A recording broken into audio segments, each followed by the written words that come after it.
arti maharim. Sempadan aku ialah benda aku kata haram. Aku pera manusia, aku royak manusia, aku jaga sempadan aku.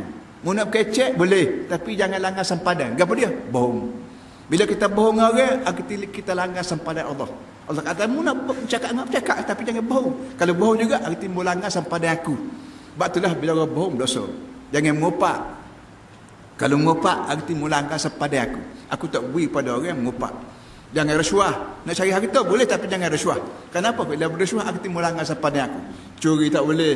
Kalau curi juga melanggar sempadan haram aku.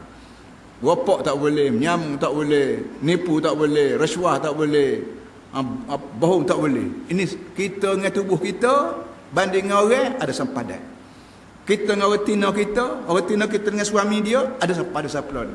Orang kita sebagai suami ada sempadan kita dengan isteri kita. Wa ashiruhunna bil ma'ruf.